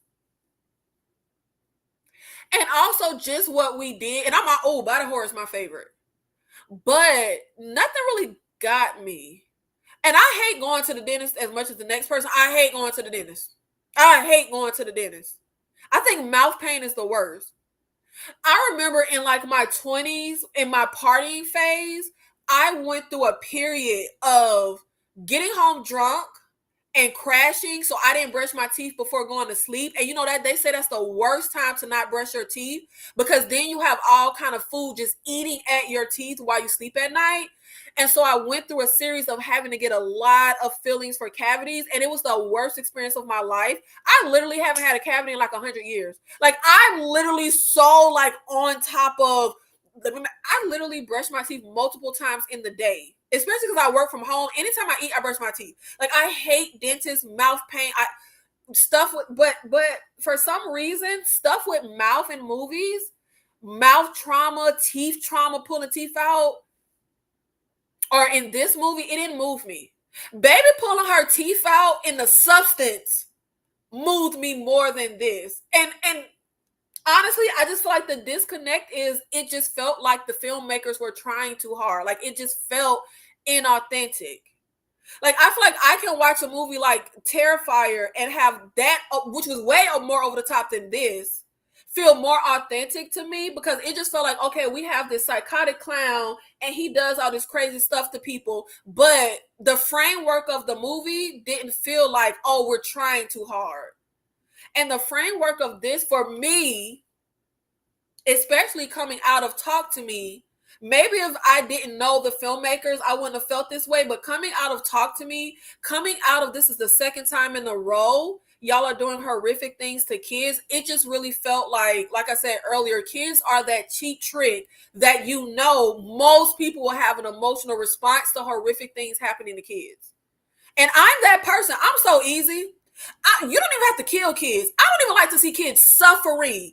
I don't even like to see the kids scared and crying in a horror movie. Like, that would elicit a response out of me, which is crazy that the kid chopping on the knife and all this stuff did not elicit a response out of me. Like, I don't even like for the kids to be scared. Like, having like really, like, that will I don't like stuff happening to kids. I mean, I like for stuff to happen to kids in horror, because I don't like for stuff to happen to kids, because I want to have that response elicited out of me. But this didn't move me. This didn't move me at all. There was nothing here gore-wise where I batted an eye, honestly. And I really feel like it's not just, like I said, the actual effects, they're good. Yeah. But it's like the framework of the movie made the gore not move me at all. Like, in no shape, way, or form. Ultimately, I feel like the movie for me was missing something. And I feel like something about I feel like the ending didn't have the guts to really go there like I expected from the people who ended Talk to Me the way they did. But like I said, I did hear that they had an ending, lost someone close to them in real life, and changed the ending. So I would love to see that original ending. Maybe that packed the punch I wanted. But even if the ending was better, there's just a through line, an emotional core to the movie that was just very shaky for me. I forgot to mention something that was really, really bothering me. I love I just lost the word. Rack shot, like a rack focus shot. That's what it's called. I like a rack focus shot, where which is basically when something starts off blurry and then goes into focus. This movie had way too many blurry shots for me, and it was getting on my nerves. When we first, for example, meet Laura in the kitchen, it's so blurry. And she's talking and it's still blurry. And I'm like, can y'all put this in focus? And it was a lot of constant blurry shots. And it was an eyesore for me. It was getting on my nerves. Like I said, I love a rack focus shot. Like, I actually really like that. But it was not working for me in this movie in the slightest. The story felt underdeveloped. It felt undercooked. Honestly, this felt more like a first draft to me. Like, oh, we got this idea. This is the first draft. Now we need to do a few more drafts to tighten up the narrative, to really work on and hone the emotional core, the emotional center of this movie. Because this isn't just like a popcorn flick fun type of horror movie. This is a horror that's supposed to have an emotional center and a heart to it, and you know, emotional beats to it. And it just doesn't work here in the slightest for me. So I don't stand behind my initial 1 out of 5 star rating, but ultimately I can't go past like a 2.5. And really, the most of my rating is because it is a very solid movie on a technical scale. Direction wise, cinematography, like I said, the effects, all of that stuff is good. The acting is top notch, the performances are great. But honestly, I was really bored. And they just really dropped the ball on the Laura character and the Andy character for me. Just the way we end the Andy character.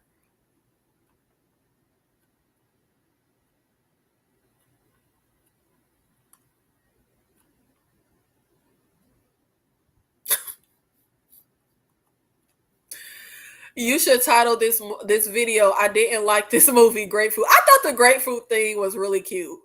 I thought the grapefruit thing was really cute.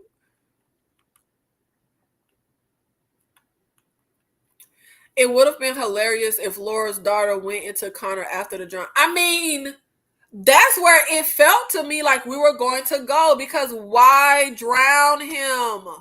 Like, why? Why set up a framework of whoever the spirit goes into has to die in the same way, just to have a character die in the same way and not use that character for the spirit to go into? Like, come on, man. I hate the dentist too, and why they give candy to kids after a visit when they mess up their teeth. I don't know.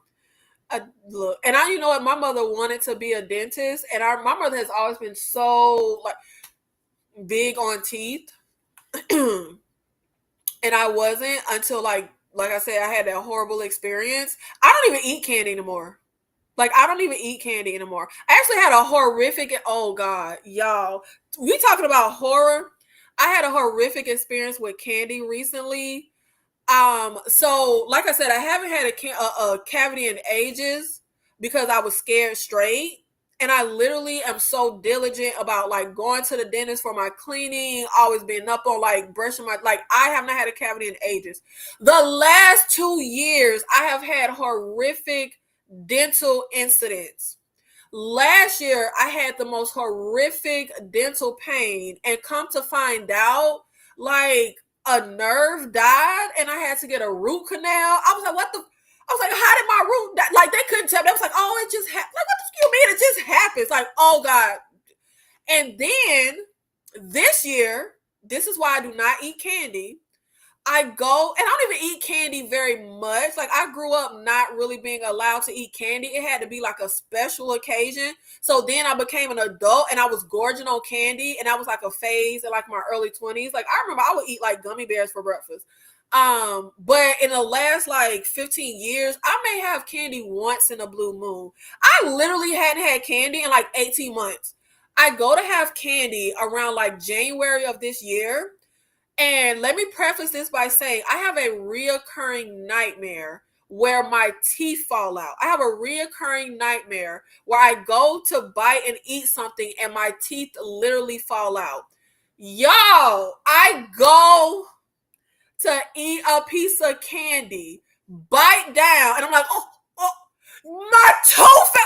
Yo, when I tell you it was like my nightmare come true, it was my nightmare come true. I broke a tooth, and it's like, I was like, oh, and I was like, my tooth. Y'all, it was a nightmare moment. So that's a reoccurring dental thing I'm going through now, where the tooth broke, but of course you have like your tooth you see, and then you have your tooth in your gum. So the tooth you see broke, So they had to pull the tooth that is in the gums, and I'm getting like an implant, and it's like a long fucking 9-month process because they have to pull the tooth, put the little bone thing in. You got to let that heal for like 4 months. Then you get another part. Then you got to let that heal for months. Then you got to get the other part. You got to let that heal. Yeah, I'm like, I don't deserve this.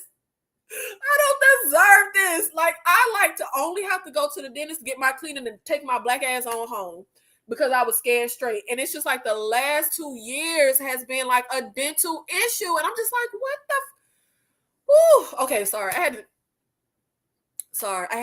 had to dump my trauma on y'all.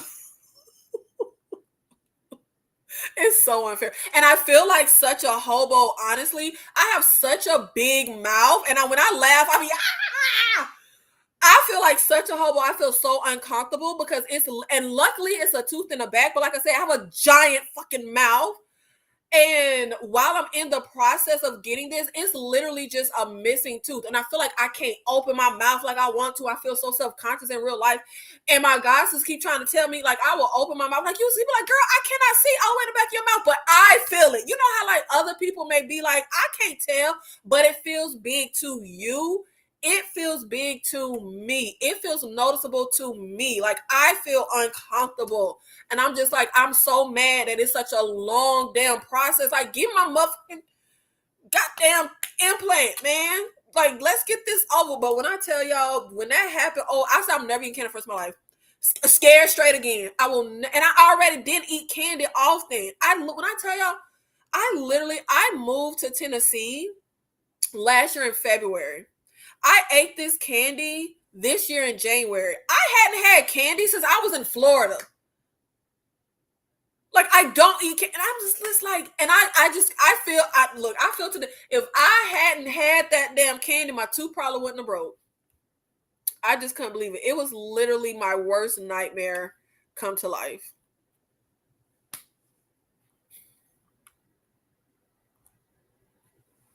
Nerve dying could happen with a bad filling job or filling falling out and not getting done ASAP. I don't know. Because I sure kept trying to ask them people, like, I take care of my teeth. What do you mean my nerves? And all they would tell me was, it was one lady at the dentist office. You know how they had a little lady that just like, she not a dentist. She just kind of be, I don't know what the hell she be doing. They be like at the counter or whatever. She gonna tell me, yeah, I had to get 3 root canals last year because 3 of my I'm like, bitch, your root should be dying in 3s. Like, death comes in 3. Like, that don't. I don't know. I'm not a dentist, but saying a root can just die, that just doesn't sound right to me. I feel like it has to be a reason. It has to be a cause, and maybe that was it. Like I said, I went through that series in like my early mid-20s when it was just like I had to get fillings back to back because I was partying and getting drunk and not brushing my teeth before going to bed. So maybe it was from one of those feelings. I don't know, but that makes more sense to me than, it can just die. That just like, I'm just like, that don't. Oh, that pissed me off in the moment I was just like, I need a reason. I need y'all to give me a plausible reason for this happening.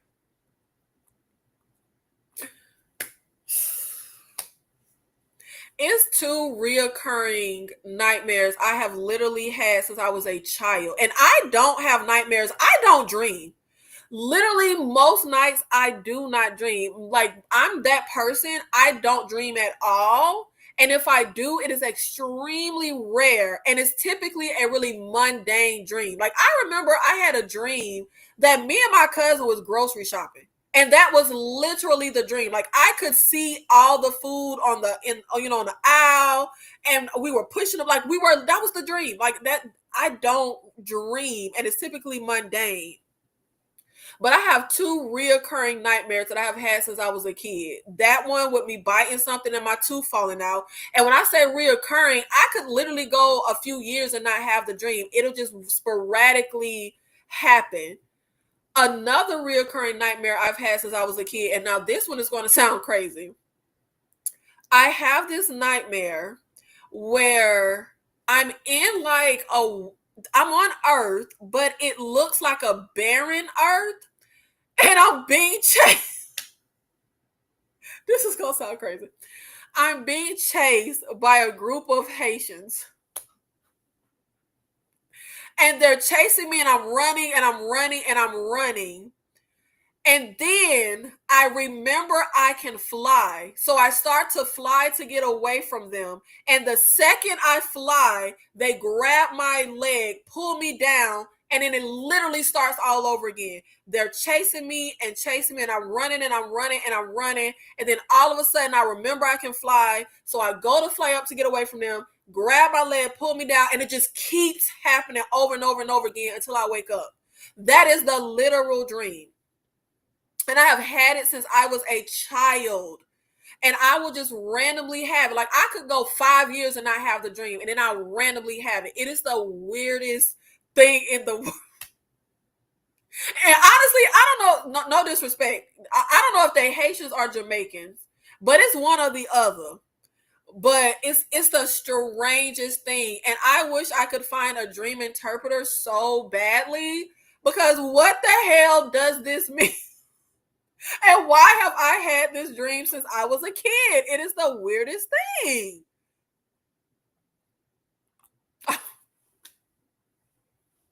Honestly, it was Winn Dixie. Honestly,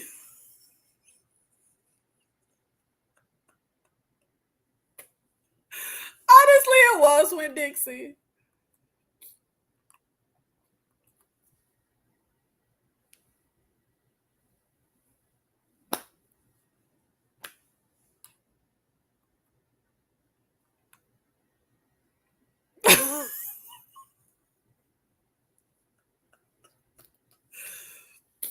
And you know what? Maybe it wasn't planet Earth. Maybe it was space. But I was on a planet, but it was barren. And I have always assumed it was just a barren Earth. But maybe it was another planet. Maybe we were in space. I don't know. It's the strangest thing, y'all. I don't know. I have a weird brain. And I've always found it weird that I don't dream, because I'm a writer. I'm a creative person. Like, you would think of all people, I would have constant dreams. But I literally, like, right now, I can't remember the last time I had a dream. Like, I literally never dream, unless I dream and I just don't remember it. But like, I feel like I never dream. But that is the discussion on Bring Her Back. Unfortunately, this was a disappointment for me. Um, and I feel like a broken record from last year, but I feel like this has been a disappointing year for horror for me personally. But again, I am a bit behind on watching movies, and I'm just now trying to like stay up on the new movies and stay up on doing content, because I got very behind just working on my short film Apples. But I feel like I literally haven't watched one movie this year where I was just 100% like blown away and in love. And as much as I felt like last year was lackluster for horror, I had quite a few movies last year, like Mads, like Oddity, like The Substance, that I was just blown away in love. I have not had that happen this year. I I just haven't. But thank you guys so much for showing up and supporting the live. And I will be back sometime this week to do a review on the second movie that I saw at the theaters after Bring Her Back, which is Dangerous Animals. Spoiler alert, I didn't like that movie either. Yo, what is wrong with me? I don't know. I didn't like Dangerous Animals. But I will be here for that sometime this week. But also Saturday, Saturday, I will be doing my first time watching Hood movies marathon watch along. We are going to start with Into Deep, and then we are going to see how far we get into the marathon, how many movies we see. But I will see you guys. Oh, baby wants to make an appearance. Baby is making an appearance. I will see you guys in. Can I sign off? Can I sign off? I will see you guys in the next one. Thank you.